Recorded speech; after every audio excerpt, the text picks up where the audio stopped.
There's a version of yourself that exists in the shadows of your consciousness, a self you built when the world demanded more than you thought you could give, when life pressed down with such force that your original nature had to bend, reshape, adapt.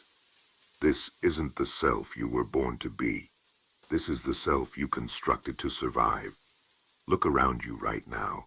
The room you're sitting in, the clothes you're wearing, the very thoughts running through your mind. How much of this is authentically you?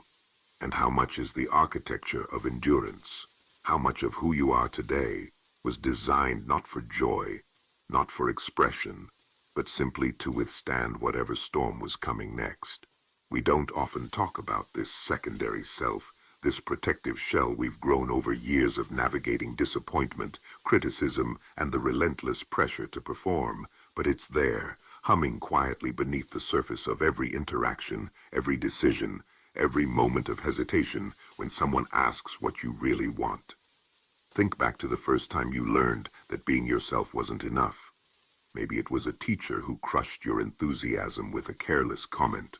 Maybe it was a parent who meant well but somehow communicated that your natural inclinations were inconvenient. Maybe it was peers who made it clear that certain parts of you were unwelcome in their world. Whatever it was, that moment taught you a fundamental lesson about survival. Sometimes you have to bury who you are to keep existing in the spaces you need to occupy. And so you began the careful work of construction. Layer by layer, you built a self that could endure. You learned to speak in ways that wouldn't trigger conflict.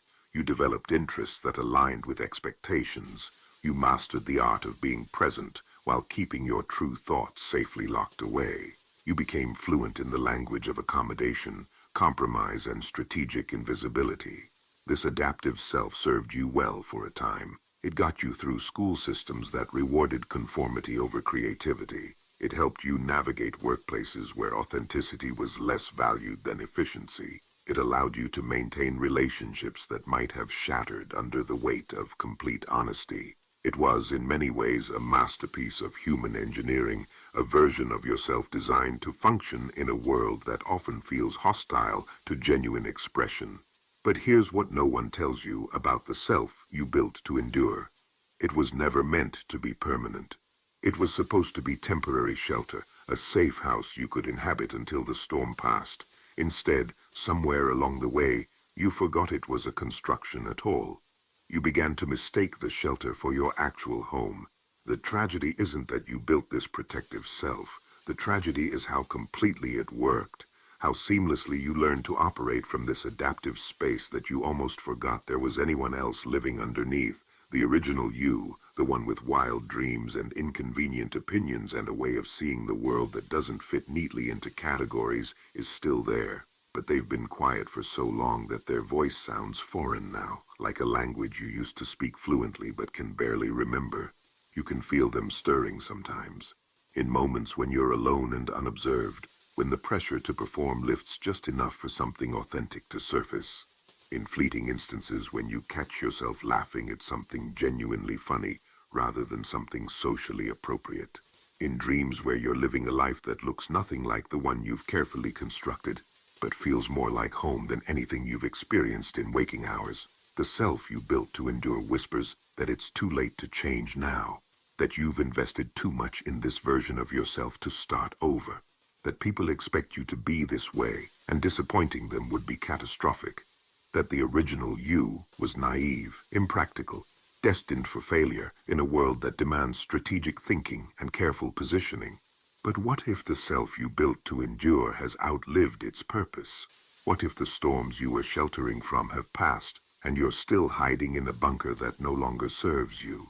What if the very protection that once saved you is now the thing preventing you from truly living? This isn't about tearing down everything you've built overnight. The adaptive self you created isn't your enemy. It carried you through impossible circumstances, made difficult choices with the information it had, kept you functional when dysfunction would have been easier. It deserves gratitude, not condemnation, but it also deserves retirement from its position as primary resident of your life. The work of reclaiming your authentic self isn't dramatic or sudden. It's quiet, incremental, almost invisible. It starts with noticing the moments when you edit yourself before speaking, observing the pause between impulse and action, the space where you decide whether to honor what you actually want or what seems safer. It's learning to recognize the difference between the voice that says what it thinks others want to hear and the voice that says what needs to be said. Sometimes it means disappointing people who've grown comfortable with your accommodating nature. Sometimes it means changing directions in ways that confuse those who thought they knew who you were. Sometimes it means admitting that you've been living someone else's definition of success while your own dreams collected dust in forgotten corners of your mind. The beautiful irony is that the very sensitivity that forced you to build protective barriers is also what allows you to sense when those barriers are no longer necessary. The same awareness that helped you navigate treacherous social waters can guide you toward more authentic forms of connection. The adaptability that served you in survival mode can help you adapt back toward your original nature.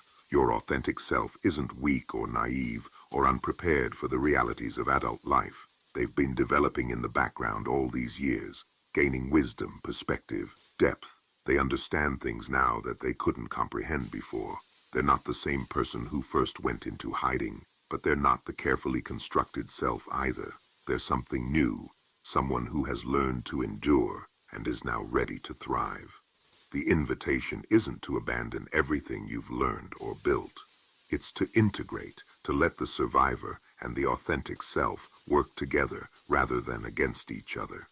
To keep the wisdom while releasing the fear.